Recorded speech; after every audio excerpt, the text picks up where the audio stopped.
What's up guys? आज layout भन्नुपर्यो जापानको चाहिँ दोस्रो भ्लग हो मेरो यो। सबैजनाले चाहिँ यसो हेरिदिनु होला, माया देखाइदिनु होला।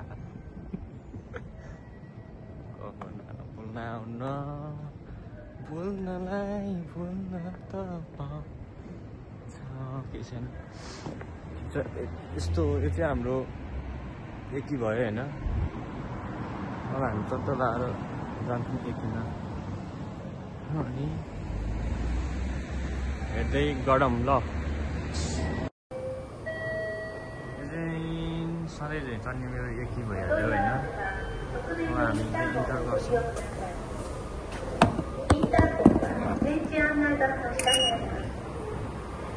भइसक्यो होइन। कति बजी रहेछ यार?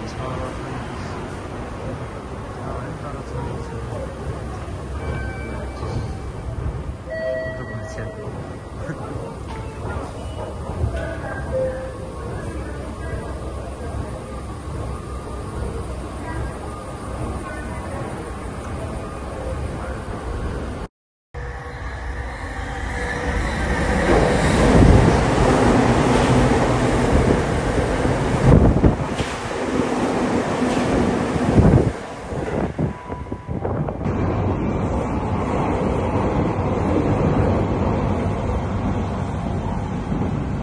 फाइनली म चाहिँ ट्रेनबाट झरिसकेँ होइन। उता त्यस रुमबाट यता ट्रेन चढेर झरि नै सकेँ।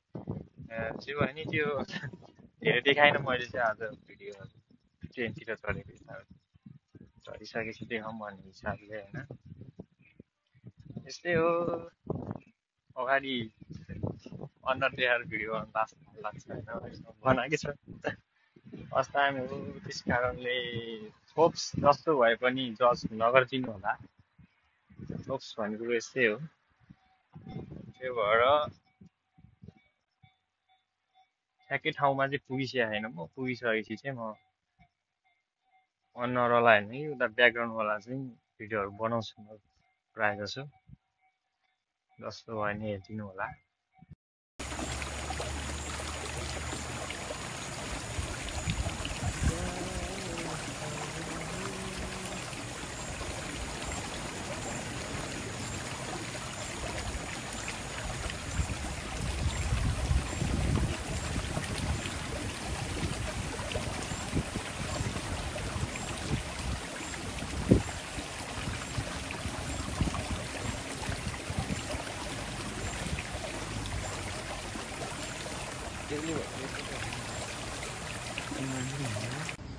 ल गाइस लोग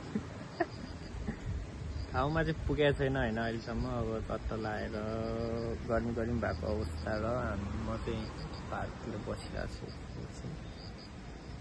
यस्तै हो, एकछिनतिर जानु पर्ला भनेर सोचेर म त ठिकै आएन।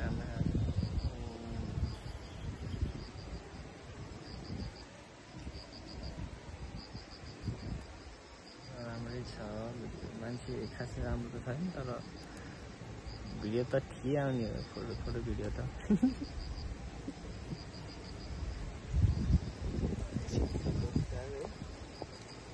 अब लाग्नुपर्छ होला सायद हाम्रो डेस्टिनेसनतिर। तर यार लास्ट चाहिँ फरक ठाउँमा आएर जस्तो लागिरहेको। फोटोमा हेऱ्यो भन्दा अर्कै ठाउँ क्या। केही छैन बस्नु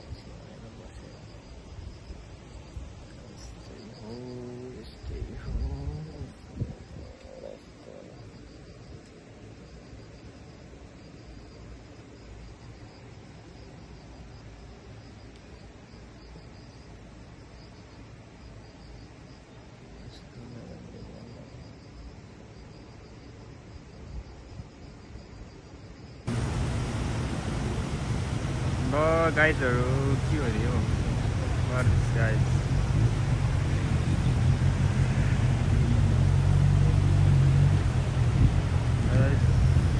हेलो गाइज, म आएँ। अब केटाहरू तिमीहरू चाहिँ सुतेर बसिरह है। दादा यहाँ कहाँ घुमिसक्यो। तिमीहरू चाहिँ सुतेरै बसिरह है। सुतेर बसिरह जिन्दगी त्यही 24 घन्टा सुतेर बसिरह है। दादा कहाँ हिँडिसक्यो।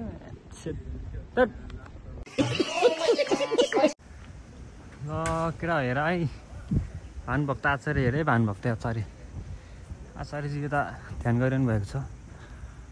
रावण हो कि रावण त भानुभक्त आचार्य नै हो।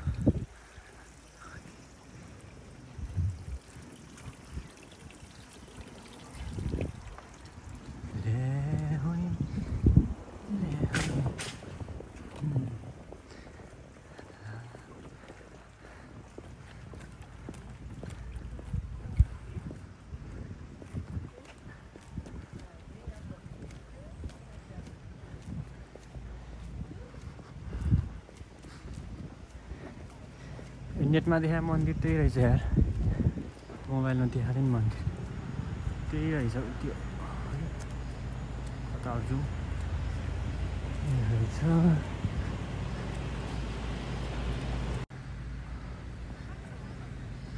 अब एउटा लास्ट मन्दिर भयो, त्यस पछाडि हामी त झरना भातिर नि जान्छु म। अब त्यस पछाडि यो चाहिँ लास्ट मन्दिर हो। लास्ट मन्दिर दर्शन हानौँ। कत्रो यार मन्दिर पनि र गाइसहरू कत्रो मन्दिर रहेछ। मन्दिर ठुलै छ, पोखरी पनि रहेछ यता। अन्त सको छैछ नि यता हैन।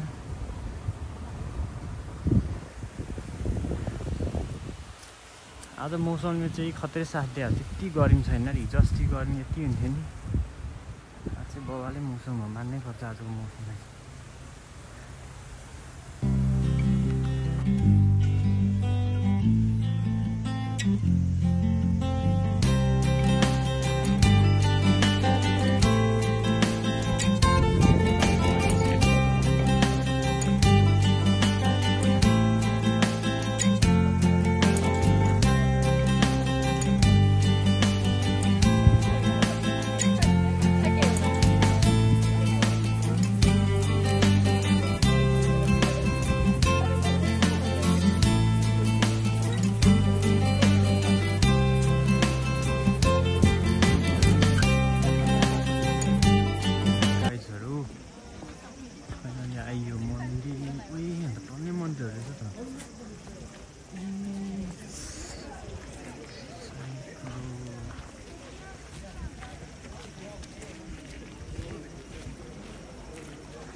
ये क्या है गाइस, व्हाट इज दिस?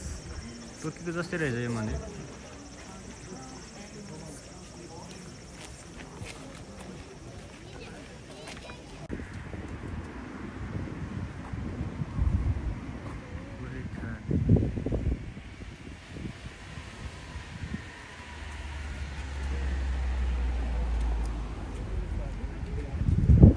यता रहेछ फगेन्स फल रेखा।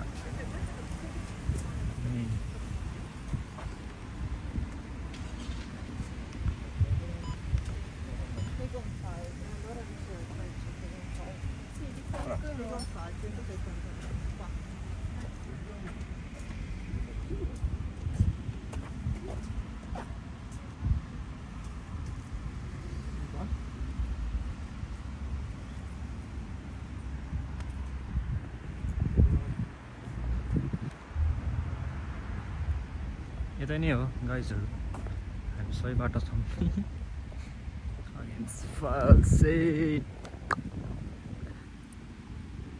धेरै सङ्घर्षपछि आयो यार। बाटो पनि कहाँ कहाँ घुमेन कि आज। लाग्छ चाहिँ यार, भन्न नि लाग्छ, रमाइलो पनि लाग्छ। तर ल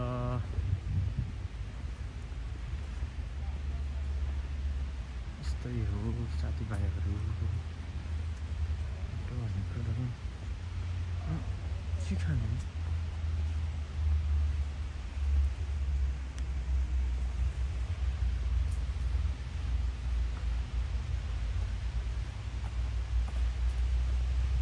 आवाज आइरहेछ है फल्सको। तर यो माथिको बाटो चाहिँ पुरै उ रहेछ।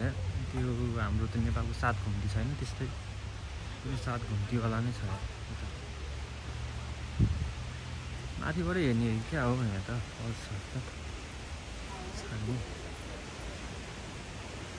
डेन्जर भनेपछि यता चाहिँ होइन।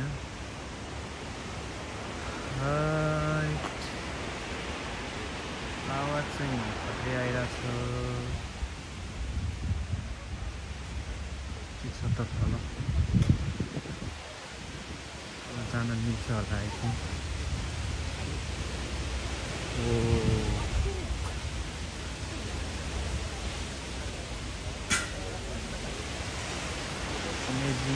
amazing sound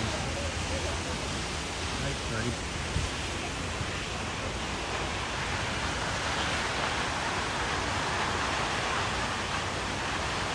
train all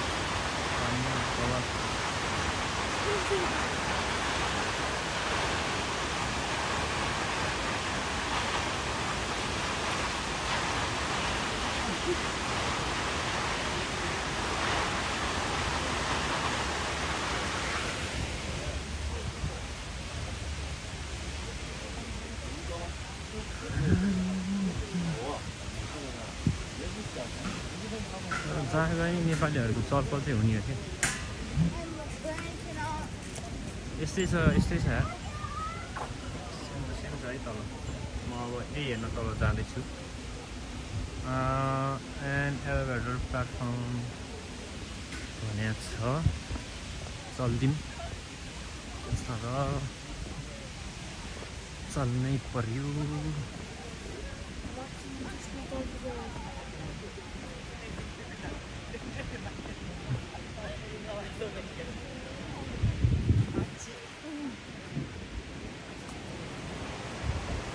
Nepal केही याद आउँछ यार कतै यसो हेर्दाखेरि होइन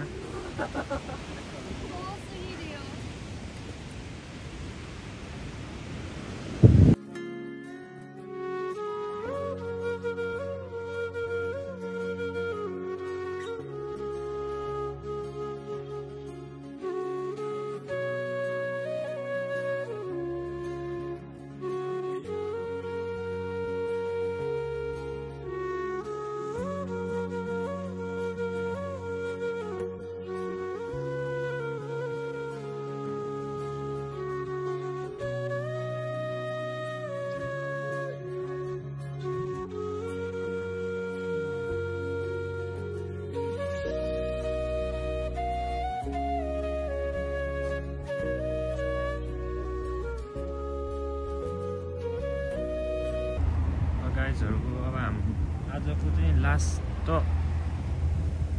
जग्गा भनेको चाहिँ यो के हो यो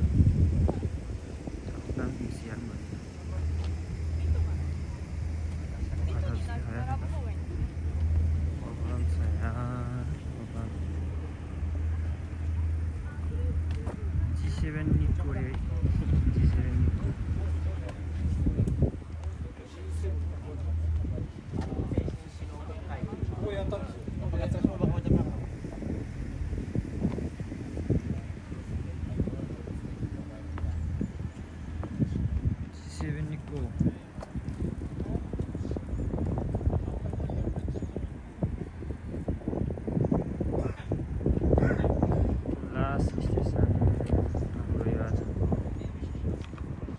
आजको 2-3 घण्टाको हिँडाइ पछाडि चाहिँ आजको ब्लग चाहिँ समाप्त हुने समय आइसकेको छ।